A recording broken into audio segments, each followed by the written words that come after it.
Today we will be seeing about pleura under following headings. What are the different layers you see in the pleura? And one more thing is pulmonary ligament, then tracings of pleura, then we have pleural traces. At last, after that, nerve supply, arterial supply, and applied aspects. So basically, what is this pleura? Pleura is nothing but a serous sac which is lining the lungs. So in the early embryonic period, the lung bud invaginated into a serous sac. So in due course of time, this became the lungs, which are covered by double layered pleura. So looking at this diagram, you can see there are two layers in the pleura. So inner you have one layer, outside you have one layer. So what are these two layers? Inner one is called, which is closer to the lungs, this is called visceral layer, and outer one we are calling it as parietal layer. So parietal layer is covering the thoracic wall.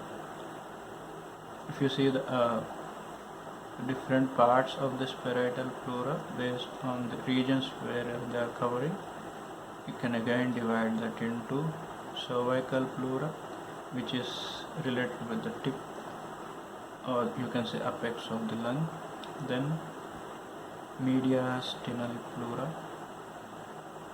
which is related with the mediastinal side of the lungs, then third one is the diaphragmatic pleura, and last one is the costal pleura. So based on this, you can easily say what are the where are they related. Cervical pleura is related with the apical part of the lungs. Mediastinal pleura is related with the mediastinal surface of the lungs. Diaphragmatic pleura is related inferiorly, where the lungs are separated from the abdominal cavity by diaphragm. And the fourth one is the costal pleura, which is lining the thoracic wall. So all these are nothing but the parietal pleura, which are named based on their location.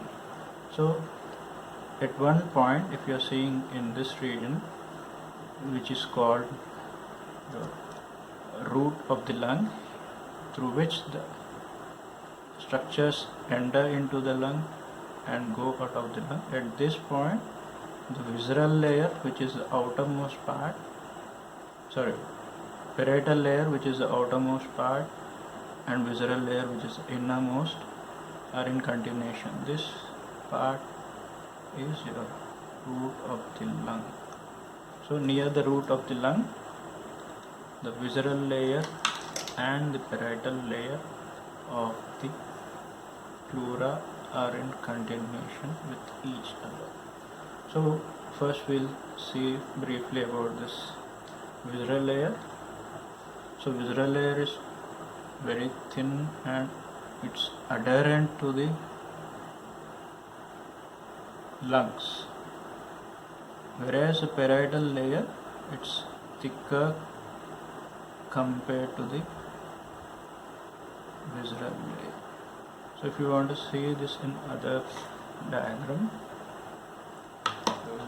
rub it off.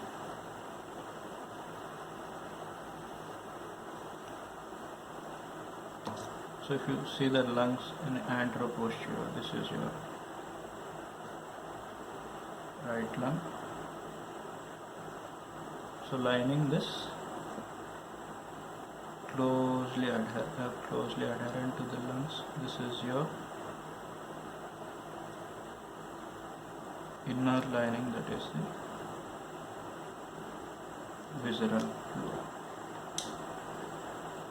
Then here near the root of the lung, as I said before, the visceral and parietal pleura are in continuation with each other, and this dotted line is your parietal pleura, which is covering the mediastinal surface of the lungs, diaphragmatic surface, apical part of the lungs, and what lies outside the lungs, that is your thoracic cage. This is if you are seeing in an anterior posterior view of your lungs. So this is superior, inferior, this will be the medial, and this is lateral. If you see the same thing in a transverse section, how it appears. If this is your lung. In the lungs, the anterior border is sharp and the posterior border is broad. So this is one right lung, one more thing is the left lung. So this will be a mediastinum. From the mediastinum you have the structures entering and going out. So inner one is your visceral pleura.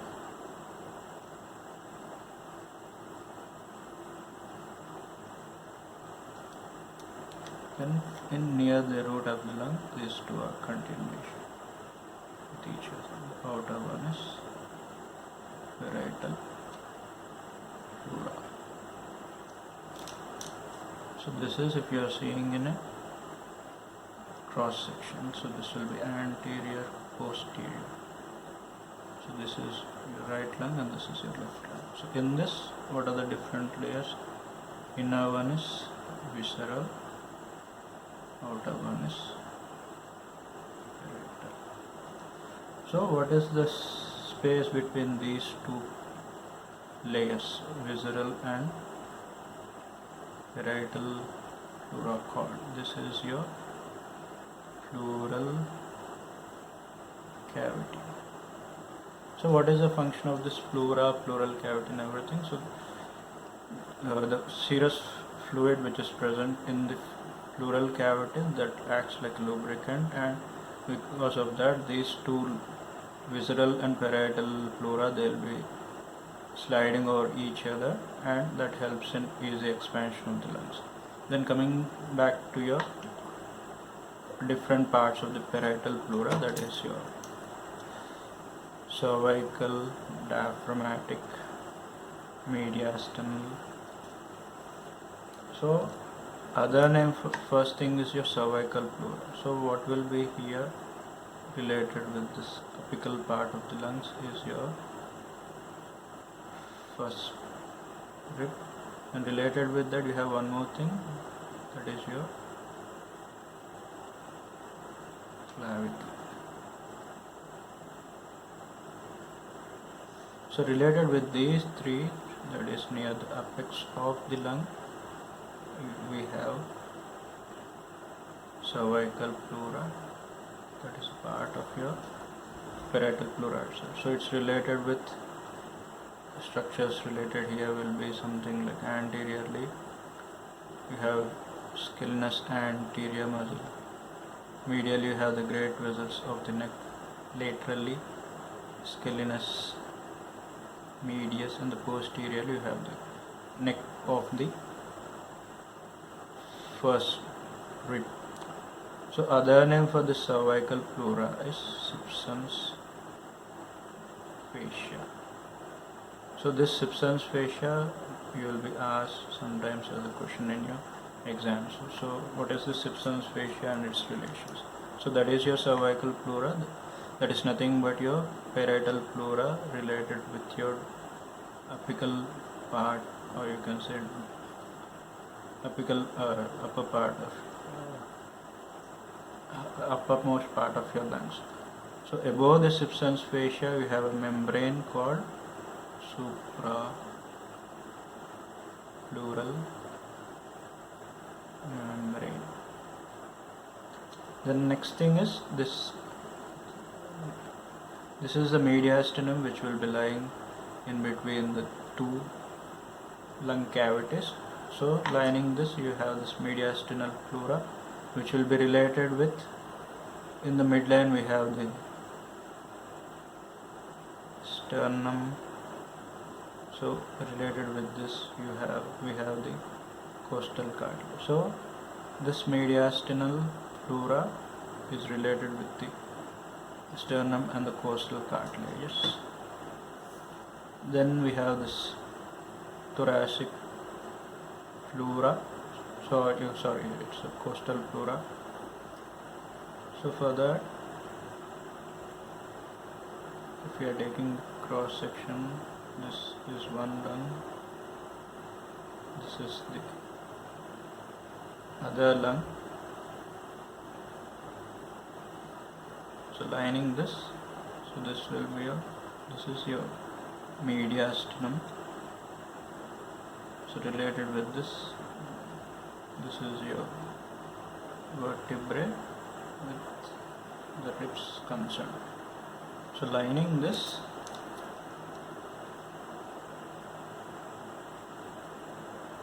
thoracic cavity, this part is the costal pleura. So what are related with this costal pleura outside? We can see we have this ribs, in between the ribs, intercostal spaces with the intercostal muscles and the nerves. So between this costal pleura and this intercostal space, you have a loose areolar tissue called endothoracic fascia. The next thing, what's remaining? Cervical is over, mediastinal is over. The third and the fourth one is your diaphragmatic pleura. So for the diaphragmatic pleura, we will be seeing the inferior surface of your lung. So this is your lung.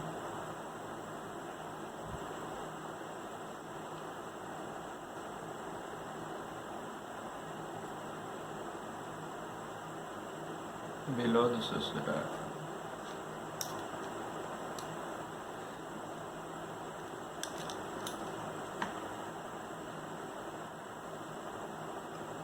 This was your